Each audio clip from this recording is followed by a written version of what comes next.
The La Merced Park in Costa Rica's capital is the first point of call for Nicaraguans newly arrived with just the clothes on their back.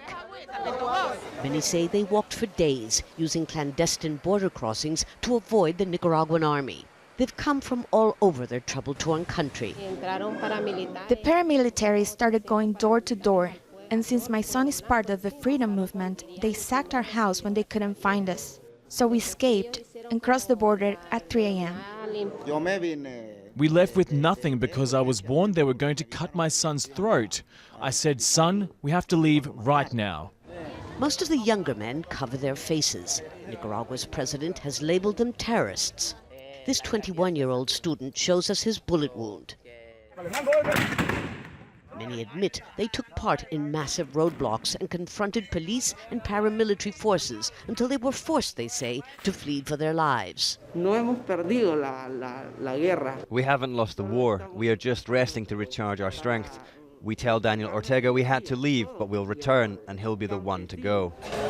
Some stay with friends, but the majority are now penniless and homeless, surviving on the generosity of compatriots already living here in Costa Rica. This is one of several makeshift shelters for the Nicaraguans that are here in San Jose. Those who don't fit here are going to some private homes. But more and more people are coming every day, and we're told that the resources of the local Nicaraguan community are being stretched to the limit. Immigration authorities tell us so far 23,000 Nicaraguans have applied for asylum.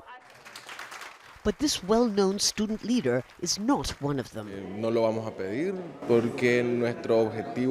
We're not asking for political asylum because our objective is to return to Nicaragua. That's where our work is. First, I need help to shore up international support for our cause. But former Costa Rican president and Nobel Peace Prize laureate Oscar Arias doesn't believe the solution to the crisis is near. It's very evident that Ortega won't bring forward elections. I don't think Daniel Ortega is willing to hold them because he is convinced that there is no way that he can win an election if it's clean and transparent.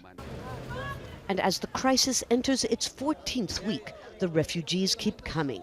And they keep covering their faces, afraid, they say, that even here, the long arm of Ortega's paramilitary groups could reach them.